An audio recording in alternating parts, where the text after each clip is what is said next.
Our narrative begins in the summer of 2022. A weekend of violence erupted, leaving more than 40 people dead in Gaza. The spark that lit this fire was the death of a senior militant commander, a casualty of Israeli airstrikes on the Gaza Strip. In a retaliatory move, Palestinian militants launched rockets towards Jerusalem. This marked the beginning of an escalation that has continued to this day. The Israeli military responded by targeting numerous sites in Gaza, including rocket launching sites and weapons manufacturing facilities. They even discovered and destroyed an underground tunnel. In response, an organization known as Islamic Jihad fired over 700 rockets, some of which ironically landed back in Gaza.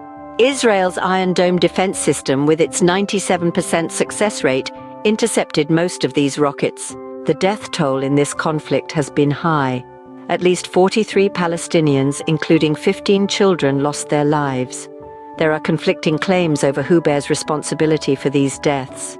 The Palestinian Authority presidency condemned Israel's military operation and called for a strong response at a United Nations Security Council session. But the human cost is not the only consequence of this conflict. The region's infrastructure has also taken a significant hit.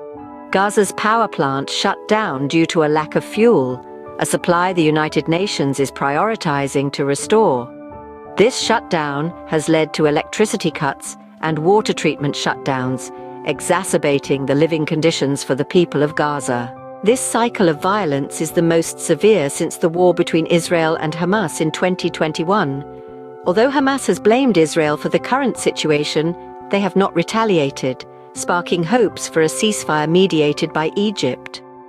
Interestingly, during these clashes, the leader of Islamic Jihad was in Iran, meeting with Iranian officials. Israel's Prime Minister referenced this visit and stated that they would defend their people against Islamic Jihad. To summarize, the current conflict between Gaza and Israel started with an Israeli airstrike in the summer of 2022 and escalated into a cycle of retaliatory attacks.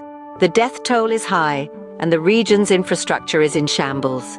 The world watches and waits, hoping for a ceasefire, while the leaders involved continue to defend their actions and their people. As we move forward, one question remains: will the shifting sands of Gaza and Israel ever settle into a landscape of peace?